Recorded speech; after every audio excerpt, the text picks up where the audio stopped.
The numbers told the story. They always do. It's one of those idiots who believe in analytics. This is a numbers game with Gill Alexander on VSiN. Good Tuesday morning to you. It is a numbers game at VSiN, the sports betting network, VSiN.com, Game Plus, iHeartRadio, YouTube TV. However you're taking us in, we appreciate it. It's Gill Alexander. It's Kelley Bydlon. Is rock and roll music outside of Bacon Nation this morning, Kelley? It's a concert over there. It's a concert. We'll fight through. Drew Dinsick on the show coming up. How many different sports we're going to talk to Drew about? Preakness, a little tennis maybe, a little golf. We have a golf major this week. Definitely NBA. And, of course, the NBA, right. Golf major this week, PGA, Valhalla. And then the, sorry, had to be done. And then the, can't do that for the French Open, which is next week. By the way, that's also with the French Open schedule. People are going to look at it and be like, isn't the French Open? No, French Open doesn't start till the end of next week. Tennis is second major. Qualifiers and stuff? Yeah, qualies starting at the beginning of next week. And I wish we were back in the day where the picks in the French Open were sexier, but I do have a play on Iga Swiatek like I do in every clay tournament that she enters. Actually, every tournament that she enters. She is headed towards trying to get Madrid. Excuse me, she got Madrid last week, trying to get the Italian Open this week into the French Open next week. So we'll talk to Drew about all those sports. Not to mention, a little later on, our guy Hasselbauer to talk a little PGA golf with us at Valhalla. John Hasselbauer, who those who are unfamiliar with him, he does PGA betting and DFS content for the lines. At PGA Tout is his Twitter handle. Don't worry, he's in on the joke. And then Paul Sporer on baseball a little later on as well. Paul Carr, Premier League. Huge Premier League day, by the way. Double dose of Pauls at the end of the show. Yeah, a little Paulie there and a Paulie there. Carr and Sporer in reverse order. So we'll do that. Before we do anything, the NFL now has 5 games scheduled that are locked in. This is in front of the full schedule release tomorrow. 5 games are out. And just real quick, Kelley, to get us the 5 games that are out there and the spreads that are available on all of these at a place like DraftKings. We know, and we talked about this yesterday, that the opening Thursday night game is between the Ravens and the Chiefs. It's Baltimore at Kansas City. That's the opening Thursday night, September 5th. The Chiefs are 3-point favorites. The total is 47.5. The next day in Sao Paulo, Brazil, this is a Friday. This is on Peacock. Get ready, ladies and gentlemen, for all your streaming services. We had a Peacock game last year, right?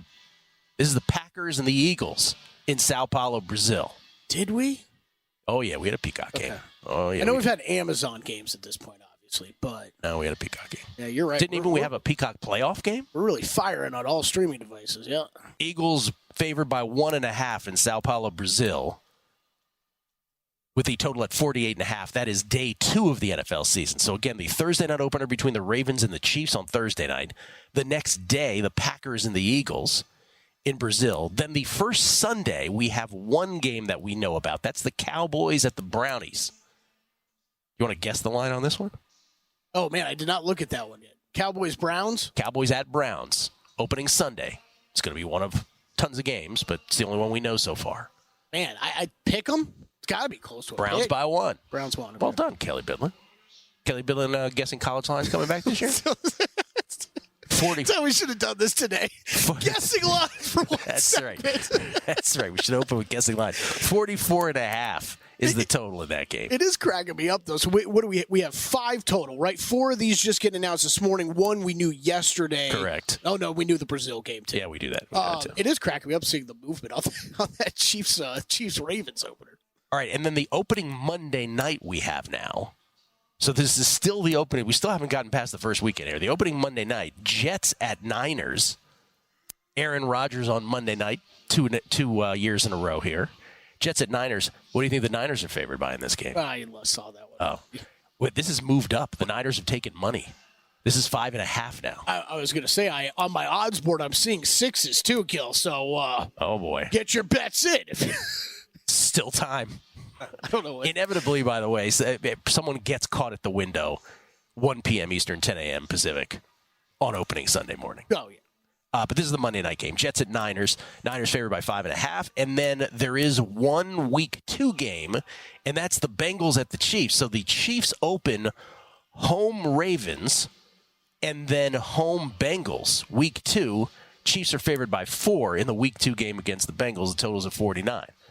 So the initial reaction from people will be, oh, my God, what a way for the Chiefs to start their season. Home against the Ravens, home against the Bengals. The flip side of looking at that is, what if they win both of those games? That's been cracking me up. I heard that a lot this morning. Like, we were sweating that Chiefs stretch last year. The Chiefs gauntlet. I mean, yeah, if they start off 2-0, oh, boy. Was the Chiefs gauntlet last year or the year before? I don't even remember anymore. Remember there was a 7-game stretch? No, it was last year. It was last year. Right? 7-game stretch. I forgot about the Peacock thing. You were completely right. Yeah. We did have a playoff game. Sure did. Playoffs. Playoffs? So those are your 5 games so far that have been announced in the NFL season. Little palate cleanser tomorrow. The rest gets announced. Those are 2 awesome games for Chiefs to start off with, but I'm interested to see what the rest of their schedule looks like now.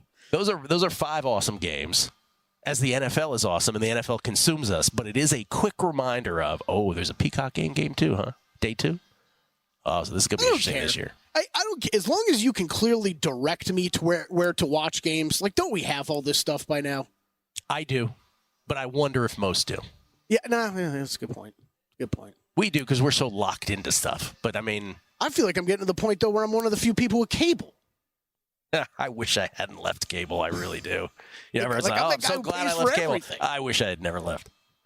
And then I've heard the argument of boo-hoo with all the streaming services. Remember how it used to be. Well, I mean, that's not an answer, right? Going back to 1978 is not the correct response to the counter-argument to streaming services. We only had 2 games every afternoon. There was a bit of this conversation on a Pablo Torre Finds Out episode. Oh, really? About how basically all the streaming services are just becoming new cable.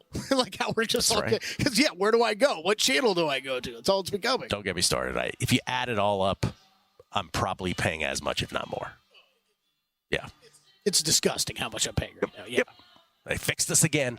I mean, cable with NBA Pass, all that stuff, all the streaming services, gross. All right, NBA last night. Little Billy Joel Piano Man for you, by the way, in the background.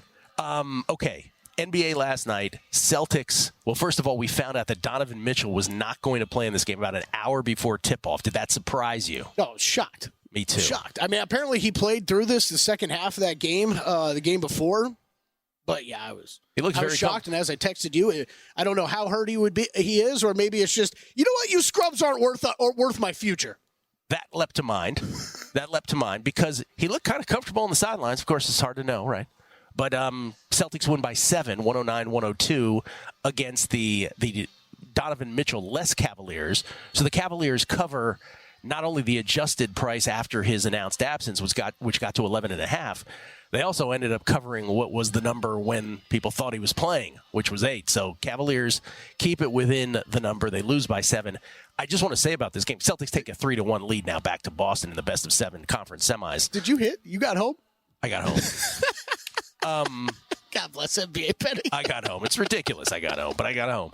But the Cavaliers had a billion chances to take a substantial lead in this game all throughout, like the third quarter. They had so many tries. I mean, they did take a lead at one point, but they had so many opportunities to have taken that and then to have taken more. And there was just so many missed opportunities, I thought. They just didn't have a player just to rely on to score. I mean, that's as simple as that. It really, they ran out of guys. Yeah. You can't really ask much more from, I'm just looking at numbers now. Mobley, Garland. I mean, Karis LeVert's kind of been a no-show. Yeah, he was 1 for 8 from 3, but still dropped 19 points. They ran out of people. They ran out of gas, ran out of cars. More interesting game, of course, the Thunder and the Mavericks. Mavericks went into the game 4 last night in their best of 7 Western Conference series, semi-series. Mavs go into it 2-1 with that lead. The Thunder get it done in the end. A 196 outright win as 1.5-point dogs. The key stat of this game is that Dallas was 12 of 23 from the free throw line. Yeah. 12 of 23 from the line. SGA had 34. Holmgren, 18-9. Dort, 17-8. Williams, 14-9-6. In defeat, Luka, 18-12-10, triple-double, and PJ, 21-12. But can I just say this about your Mavericks? May I call them your Mavericks so you have multiple bets on? I am so tired of Luka whining on every damn play. I cannot be the only one with this and Luka. I don't think you're the only one. I think that I feel like everybody picks their individual player, though. Like, it's the whole NBA. Oh, it's not the whole NBA. It's Cat with Minnesota, right? Though the chief offenders of this are LeBron James, of course. I mean, he is. Right, he is the king. He is the king. He is the evolutionary descendant of Rick Barry, who I'm too young to even remember. Rick Barry, who used to complain on everything back in the early 70s. LeBron is the king of the current day. Like Karl Anthony Towns, doesn't matter if anyone's even within his area code, he's complaining. Yeah. And Luka, I'm sorry for as great as Luka is, enough already.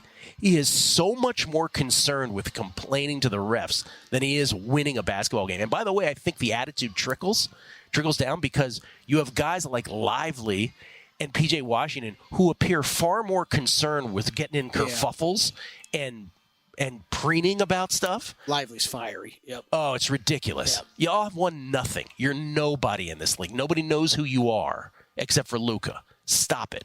Thunder win, and you find yourself rooting for the Thunder if you don't have a bet on the Mavericks, of course. And we're knotted up 2 games apiece, headed back to OKC. Just SGA, silent killer in this game again. Just so good. Hitting everything from the mid-range down the stretch, 34 points, never lets up. And he's the opposite, right? You have no idea what the score is when he's playing.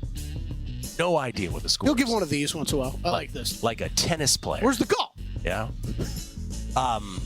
Great series besides the Celtics one. We'll get Drew's thoughts on all that, plus the Preakness, tennis, golf. It's all on the other side. It's a numbers game at VSiN, the Sports Betting Network.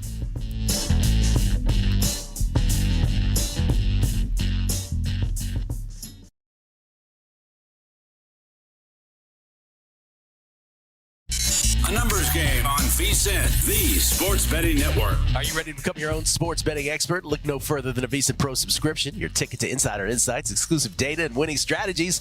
For a limited time only, we're offering our annual subscription at an unbeatable price, normally priced at $240. You can now grab your subscription for just $199. Signer today will also give you an extra 2 months for free. That's 14 months of VSiN Pro access for less than 50 cents a day when you use promo code ANG.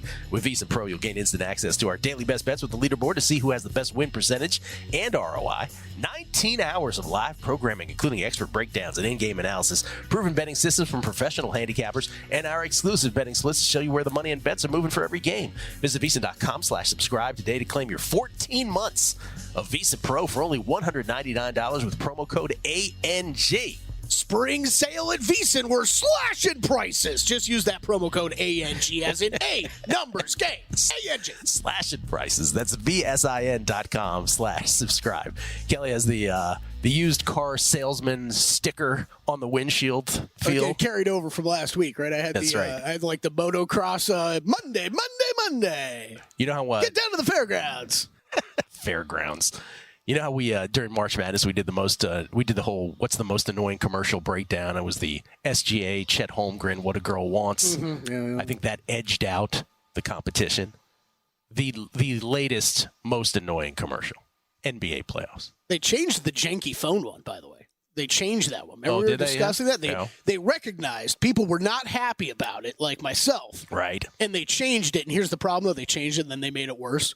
So now I'm the guy at home, and I'm like, oh, you should have changed this, even though I complained about it. Any guesses? Most annoying commercial? Now what do you got? Where does the suit end and perk begin? Oh, gosh, yeah. That one's really bad. No question. No doubt. Number one. Drew Dinsick, ladies and gentlemen. I'm sure he has an opinion on the subject. He's whale_capper on Twitter. He's the host of not one but two podcasts, co-host on both. Jake Croucher, NBC Sports Bet the Edge, is co-host on that one. And, of course, Dinsick Classic, The Deep Dive with Andy Molitor. Courtesy of the Progressive Guest Line, he comes to us from the LBC. How you doing, Drew? I'm doing great, and I have plenty of opinions on commercials. If your brain isn't broken like my brain is broken to where you know the commercial break is coming up and you get on your phone preemptively and you're not even like completely detached from what's going on the screen, then you're not doing it right. I honestly don't think I've interacted you remember, I'm sure you guys have probably talked about this, but when the Whopper commercial was going on and people were like tweeting about it, I'm like, what are they like Whopper? What? I completely missed me. Like I I've kind of divorced my attention to the degree where as soon as the action is not live, I'm on to something else. Whopper. Well, I don't even know that one either. Yeah. Oh gosh, it was a Completely Burger King missed that. commercial, ran for like 7 years. It feels like. Yeah, I know what Drew's talking about. But like, so I did this last night where you try to get cute, flipping channels right, and then getting back. But like, I did that and missed like 7 points in a basketball game last night, and then got really mad that I changed the channel. Yeah, I did a lot of that last night. Yeah, I'm just right into the group chat bitching about my bets that are losing. All right, I got all kinds of complaints. Can you believe that this guy's still out there? What is this coach thinking? What is specifically from last night? Share with us. What was that? What is Dagan out doing with Giddey in the starting lineup? What is he doing? I did not understand it in any stretch of the imagination to trot him back out there. You hadn't seen enough? You had to see his career end like that on live TV? Like, what in the world was going on with that decision making? I mean, the fact that they had other options and they didn't even try it for game 4 was amazing to me. They dug themselves a hole. That said, I think ultimately, you know, the overall arc that you saw from the Thunder and all of those young men kind of fighting through adversity the way they did last night was like, it was a massive step forward for I thought so that too. team. Yeah. Oh my God. So think about how many times, you know, okay. Great example. Grizzlies Warriors comes to mind, right? Like, I will go to my grave that the Grizzlies were the better, more talented team in that series, and they, you know, that was the right bet from the jump. But every time that they hit adversity in that series, like when the Warriors hit adversity, the vets knew what to do. It was like they had been there before, they had been in the trenches, they'd been through war, and they all just did their jobs. Nobody lost their cool. And every time adversity hit the Grizzlies, it was just like, what's going on? Why aren't the refs helping us? Like, it was like nobody really was able to keep their cool and just do their job. And what you saw with the Thunder last night felt like the opposite, where it was like, man, everything was going against them. Nobody could hit a shot. They dug themselves a 10-point hole because of the Giddey nonsense to start. And then, you know, they just says, hey, it's the fourth quarter. We need to tighten up our defensive rotations. We have a couple of defensive actions that I thought were just absolutely masterful when they knew kind of where Luka wanted to go with the ball. And they had Lou Dort basically kind of shape his defense and pushed him right into Chet Holmgren a couple of times. And it was like, and then, you know, now you got length and you got Dort, and it was just like, oh, it was just perfect defense. And then on top of that, you know, SGA and Jalen Williams, finally Jalen Williams offense shows up in the, you know, final 4 minutes there to help that Thunder team put that game away. And you know, a young team making those type of steps at this stage of the playoffs, I think is going to be pretty darn important. And they look for the freshest and the healthiest of the teams in the West right now. And so, you know, I honestly think sitting on some Thunder 5-1 to win the West, I'm feeling pretty confident having seen them make that step forward last night. There you go. That definitely rises back to life. Thunder 5-1. Yesterday I started the show by talking about the unbelievable change of mindset in the Nuggets Timberwolves series. How, you know, most folks believe that the Nuggets as defending champs were probably the favorite, and the market agreed with this, favorites, besides the fact that the Celtics had an easier path in the Eastern Conference that made them shorter. But generally speaking, that the Nuggets were the favorite to repeat. Then they lose those 2 games at home against the T-Wolves. Everybody's minds completely shifts. I'm raising my hand. I was no different. And now we're back to 2-2. That's a game 5 that is tonight. And I'm curious where you stand on this with the Nuggets as 4-point favorites in this ball game. Yeah, I think this one's going to be, I think this one's going to be phenomenally close. I don't make this one 4. I'm at 2.5. So I would say Timberwolves are pass for me, but I haven't made a bet on this one yet. And really the answer is I can't tell you, you know, what the Timberwolves can, you know, like I can't see the future in terms of what adjustments Finch is going to try to make here. You know, you can point to the defensive intensity slipping a little bit from them from game 2 to 3 and 4. You can point to, you know, the offense starting to kind of get mired in the muck a little bit, particularly, you know, Karl Anthony Towns' ability to create, you know, some of his mismatches that were so important in games 1 and 2. And, you know, I'm not sure where the Timberwolves go to fix Like, do they focus mostly on the defensive side or the offensive side? And, how do they particularly respond to the fact that it seems like the Nuggets have solved one small aspect of their defense where they were trying to keep Conley away from Jamal Murray? And I was with you 100% that the Nuggets losing those first two games, it was like, well, I guess that's it. Wow. Yeah. And it had less to do with the results of those games, which, obviously the results were important. And it had more to do with, like, you're just watching Jamal Murray out there and you're like, well, this guy can't play playoff basketball. Like, he's completely hobbled.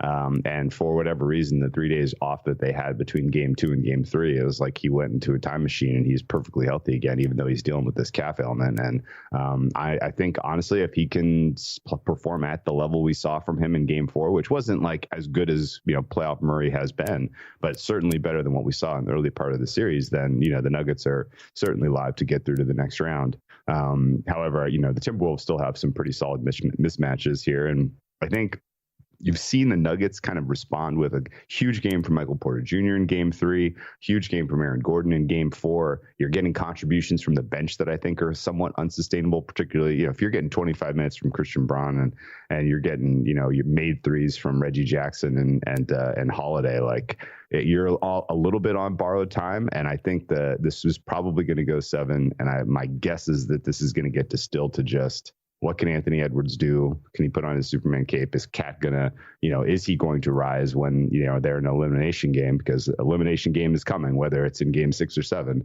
What does Cat do in that moment? And then in particular, like, has Jokic solved the Timberwolves defense? And I don't know that the answer to that is emphatically yes. I'm hopeful that there's going to be some opportunities to play some game 6, game 7 under here. But right now it looks to me like this the total is a little low for game 5. And if I was going to have any kind of play, I think I'm leaning into the Timberwolves getting Karl Anthony Towns more involved offensively in this one, being competitive on the offensive side of the ball, and having this game be somewhat decided in the late stages one way or the other. And I don't have any skin in the game for either of these teams either winning this series or winning the West. I'm entirely against both of these squads. And so I kind of just want this series to get real physical and go real long. And, whoever emerges being somewhat of a soft out in the early portions of the Western Conference Finals. If your Thunder do get through, and that's a big if, obviously, that series tied up at 2 apiece. Yeah. But if they do, what's the series price against the Nuggets? What's the series price against the T-Wolves? My price against the Nuggets is going to be about -130. My price against the T-Wolves is going to be about -165. And I think the market is going to be low on both of those. It could definitely I definitely could see the Nuggets likely being road favorites in that series. And so I'm going to add more Thunder. And I think Timberwolves probably going to be closer to like maybe -120 pick them on at market. So I'm going to be Thunder heavy on both of those series. Just to clarify, you said the Thunder would be favorites in both of those series? For me, yeah, my numbers would have Thunder's favorites, but I think the Nuggets are going to open as market favorites if that's your Western Conference. Interesting. Okay, we'll come back, get his thoughts on the Pacers and the Knicks. Then, of course, tennis and the Preakness. Numbers Game VSiN, the Sports Betting Network. A numbers game on VSiN, the Sports Betting Network. This segment of A Numbers Game is brought to you by Zyn Nicotine Pouches. There's only one number 1 draft pick. There's only one champion at the end of the season. And there's only one nicotine pouch brand in America that outsells the rest, and that is Zyn. Zyn is a smoke-free, spit-free, hassle-free nicotine pouch that can be enjoyed anywhere, anytime. Find your Zyn at Zyn.com. That's ZYN.com. Warning, this product contains nicotine. Nicotine is an addictive chemical. Wow, smoke-free and spit-free, huh? That's right. Because, you look around, some are smoke-free and some are spit-free, but you rarely get the smoke and spit-free together. It's the Zyn way. Yeah. It's the Zyn way. There's in it exactly to win right. What'd you just say? There's in it to win it. Okay? Kelley Bydlon, everybody. There's in it to win it. Skill Alexander. It's Kelley Bydlon, producer number 9. So much more than a producer. Drew Dinsick, kind enough to join us for a second segment at whale_capper. For courtesy, progressive guest line from the Deep Dive and Bet the Edge podcast at NBC Sports. Real quick before we get off basketball, I was saying off air that in the first segment I was making the point that if anything, the Thunder are the more mature team. The younger team is the more mature team than the Mavericks, who starting at the top with Luka have been nothing but whiny little you-know-whats. Like Luka just cannot stop. And you said what? Well, they're kind of tilting the balance against them in this series because he specifically, but the Thunder, I mean the Mavs in general, spend so much time arguing with the refs after not getting a call that they're giving very, very straightforward, easy transition baskets to the Thunder. Yep. And I don't know if anyone is keeping track of this, but I got to tell you that being specifically the difference in this series would not shock me because it feels like there's a free 10 points for the Thunder in every game with just the time spent complaining to the refs. Anything on the Pacers and the Knicks tonight, Game 5 back at MSG, where the Knicks are now a 1.5 point favorite. Agree with the market move, but I don't think there's a bet to be had on the Knicks right now. This is going to be a very close call. I don't know exactly what the Knicks can do at this point in terms of making any type of adjustment. I think they just got to stick with what they got, and that's going to be a lot of pressure to chew out there. I think his offensive contributions are clearly and obviously muted. The spacing issues for Brunson are real when he is on the floor, and really with any combination they can come up with, unless Deuce McBride all of a sudden, from the previous series shows up. But I think the Knicks are going to have to slow this down. They can't win a track meet with the Pacers. The Pacers proved that early in Game 4, where they were just like, hey man, if we run, we can really get these guys to quit. And I think the Knicks are going to come out and play a lot more physical style of basketball. I think they're going to lean into the whistle a little bit, and you're going to get you're going to get a pretty sloppy game here. And I think the under 217 is the best way to attack that, and play a little alt under 207.5 as well. All right, let's go to tennis. Tennis's second major, the clay court slam. Round one begins. This is always funny with folks because the schedule that they put out Roland Garros is confusing. But it's going to be the beginning of not next week, but the beginning of the following week. So we're talking May 27th. That's when round one at Roland Garros begins. They're finishing up still. We're on the business end of the tournament in Rome currently. Let's just set it out for people who are landing on tennis right now.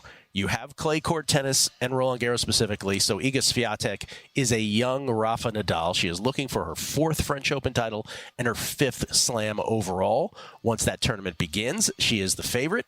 I'm curious if you would look any other way. And more specifically on the men's side, this is different. We have a situation where we have injuries with Sinner. We have injuries with Alcaraz. Nadal may or may not play it. And then Djokovic had a bottle hit him on the head, and then he didn't look very good against Tabilo. So I wonder where you stand. Let's start with women first. That might be easier. And then talk about how you feel about men's futures right now. Yeah, the women's side is substantially easier. Don't overthink it. Iga is peaking here at Rome. The quality of tennis that we saw when she flipped the switch on Angie Kerber and then carried through to Keys today was exactly where she wants to be in terms of prep and kind of form heading into Roland Garros. If she does not win this, I will be sincerely surprised, and honestly I would expect that she could probably win this with a little flourish. Find a little long shot prop on wins without dropping a set type of deal, because the gap between her and the rest of the field on clay is massive when she is at her top form, and it looks like she's rounding into that as we speak. So Sabalenka, the only other realistic contender considering what we've seen from the rest of the women on clay this cycle. I think Goff is kind of a paper tiger. I think Rybakina is a huge question mark in terms of health and fitness, and so it's probably going to be Sabalenka, Iga in the final. And if it's anything, the best chance Sabalenka had was in Madrid, and she almost got Iga in Madrid in the final there. And I think the conditions on Philippe Chatrier on the final Saturday of Roland Garros definitely lean in favor of Miss Swiatek. Ben, is it time to take a shot at a long shot? Without question. I don't think I've ever, in all of the years we've previewed, slam tennis, and it's going back a while now.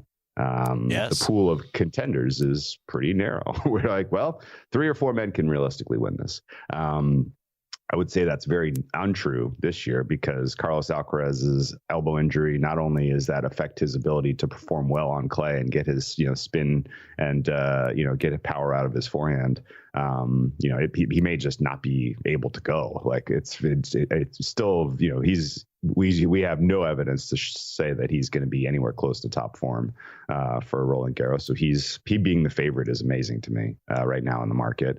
Sinner may not play also. He's apparently being recommended by his doctors to sit out the French Open and really kind of, stay off clay for a while because of a lingering hip injury that they're trying to avoid becoming chronic. And honestly, the wording of all of those reports makes me like gives me chills, kind of like, oh man, like if this is like they're actually at this point in his career, at this age, they're worried about chronic injury for him. That is a massive red flag. So Sinner is a clear pass for me at the French Open. And honestly, if you want to get French Open bets in today, may be the day, because you're going to start like in the next week. Next time we talk, Gill, on this show, like Alcaraz might be out, Sinner likely will be out, Nadal may be out, and Djokovic, who in the world knows what's going on with him right now? Like, he is not playing well. The Tabilo performance was so suspect that it immediately forced everyone to become a doctor on head injuries and figure out, that's right, well, where did the water bottle hit him on the head,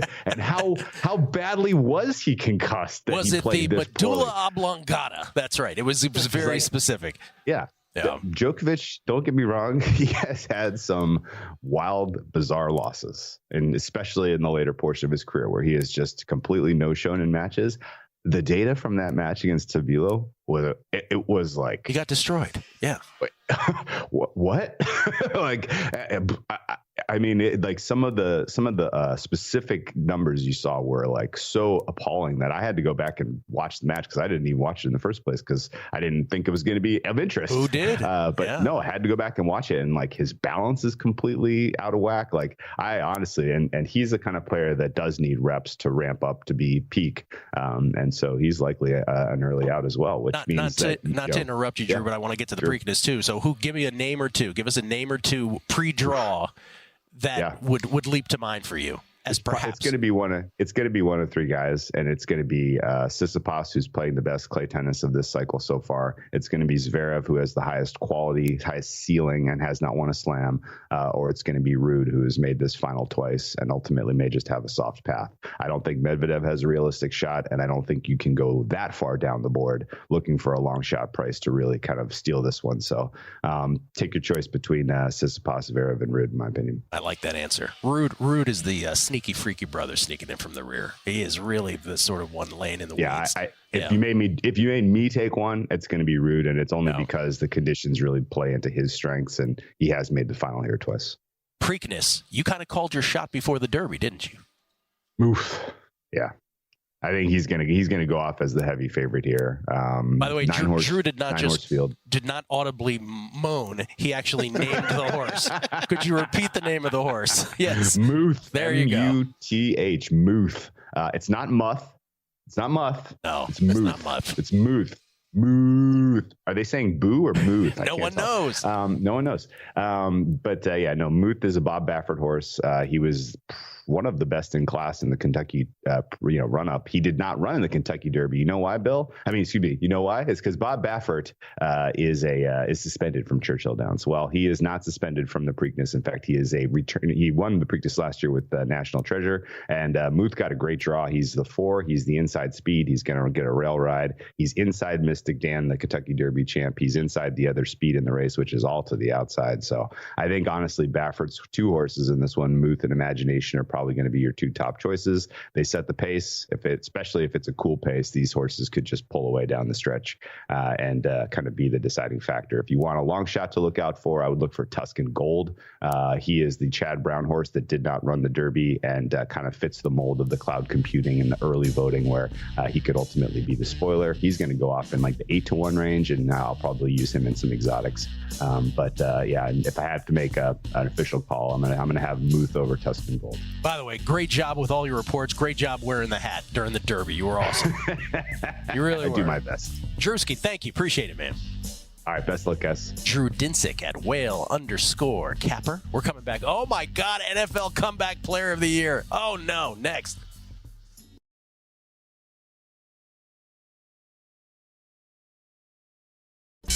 A numbers game on VSiN, the sports betting network. Are you ready to become your own sports betting expert? Look no further than a VSiN Pro subscription, your ticket to insider insights, exclusive data, and winning strategies.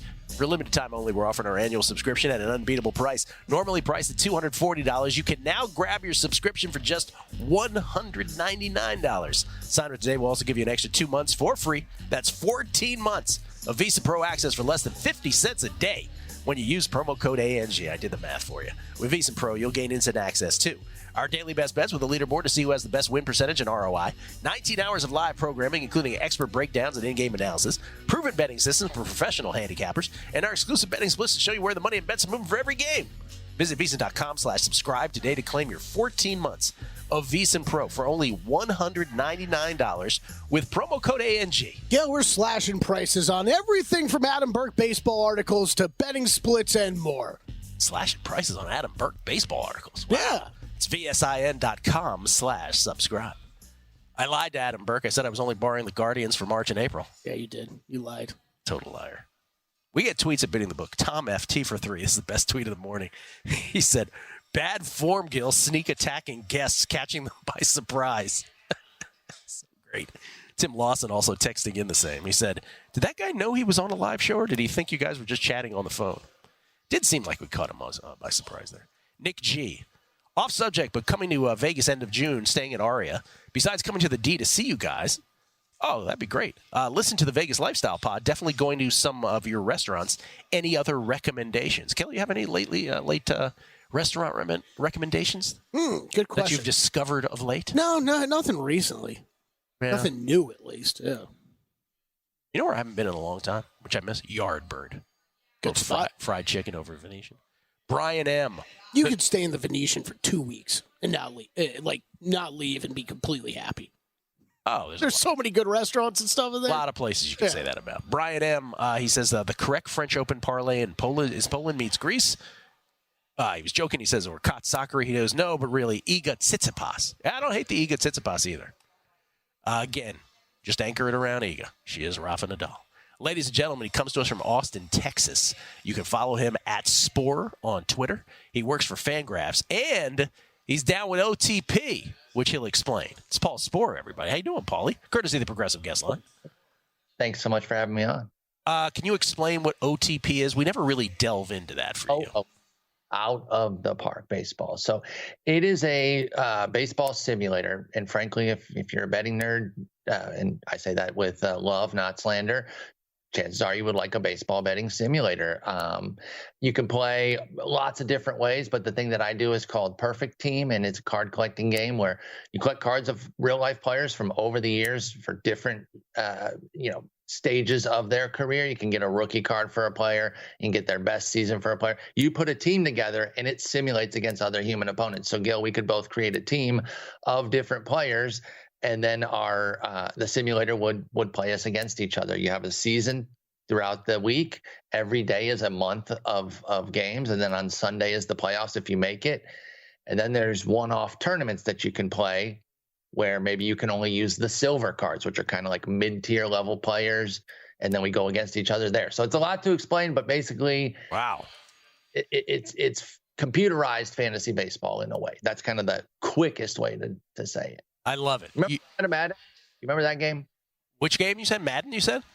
Stratomatic. Stratomatic back in the day, yeah. Computerized version of that. And Stratomatic has their own computerized version of their game. But that's the probably easiest way to describe it to people that know what Stratomatic is. Wow. And you are creating the player profiles, basically?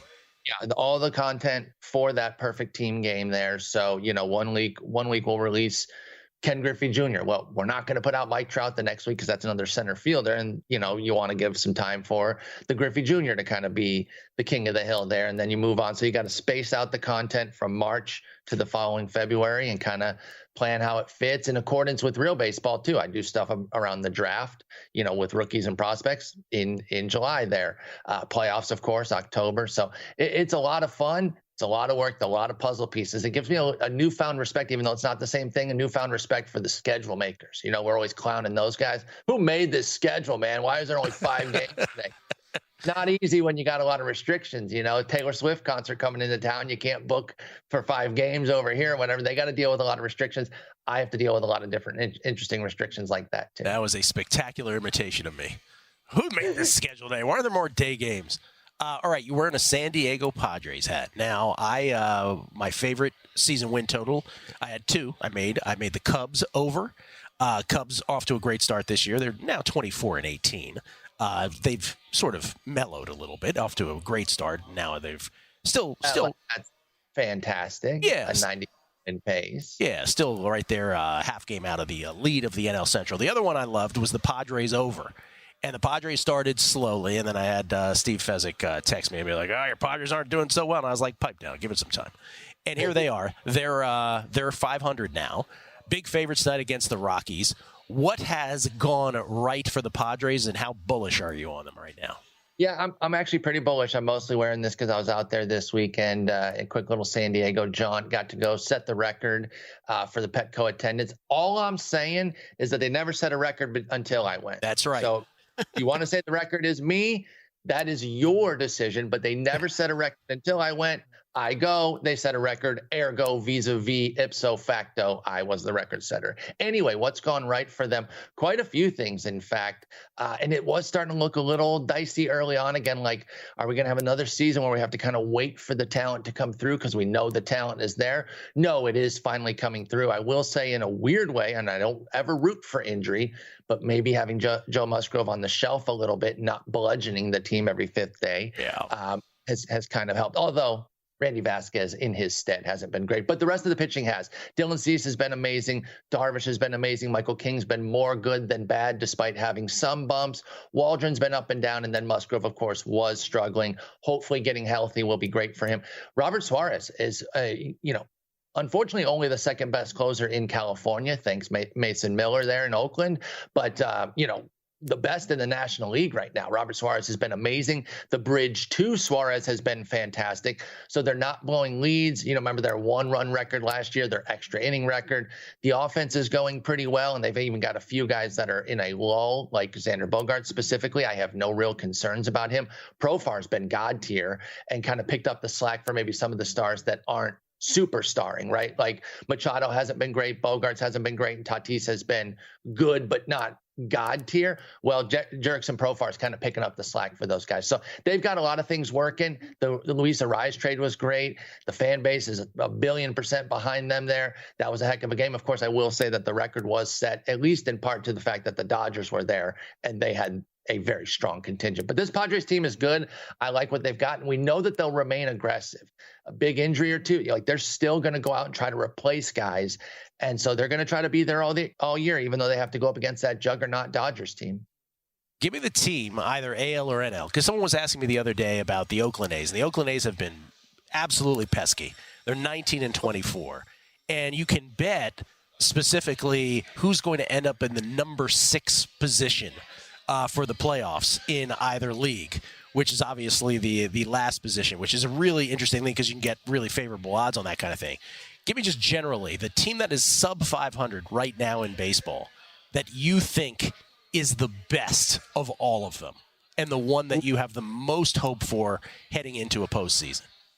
That is really interesting. I'll take one of the easy answers and say, I'm still pretty keen on the Diamondbacks, despite some things not going their way at 20-22. Corbin Carroll looks really off right now, although that new bat speed metric over at Baseball Savant says his bat hasn't slowed down. I know there was a lot of speculation there that with the shoulder, maybe the bat has slowed down a bit, at least from a pure velocity swing standpoint. It hasn't really, although this is the first year of that data. But then for a team that is maybe a bit more off the radar, you mentioned the A's, and they have been pesky. They've got Mason Miller as the best closer in baseball, and they are hitting bombs. But push come to shove, I just don't think they have enough horses. I'll tell you the team that could still do it. They started strong and then immediately hit a lull. I still am pretty interested in that Pirates ball club. They need to figure out some offense. Skeens, Matt talked with Matt Brown in this slot last week. We were pretty excited about the Skeens debut. I feel pretty good about that. We told people, you could still go out there and get a Rookie of the Year ticket. He didn't go out and have the best debut, but you saw how it works, right? it makes sense how this could definitely work. And 4 innings, 3 runs is hardly a bad start when you've got 7 Ks, 2 walks. That's not too bad. He and Jared Jones, Skeens and Jared Jones at the top of that rotation are really, really strong. The offense needs to start pulling their weight. There was a lot of excitement about Brian Hayes coming into the year. He just recently hit the IL. They have to hope that when he comes back, he's ready to kind of do what he was supposed to do. O'Neal Cruz has finally started to turn the ship around. Jack Sawinski, Henry Davis, like they've got some pieces, but they would need to start pulling their weight. The pitching is pulling their weight right now. I do think the Pirates are still pretty intriguing. And then one other team I'll say is the Mets. If Kodai Senga gets going, when he comes back, they could find enough pitching. And I think they have a decent enough lineup too. So the Mets, Pirates, and then like I said, the Diamondbacks are kind of an easy. Paulie, great seeing you. Appreciate it. Congratulations on all the gigs. Thanks. Appreciate it, Gill. Take care. All Spore setting records in San Diego. At Spore on Twitter. Paul Carr on the Premier League and more. Little Crawley Town. Next.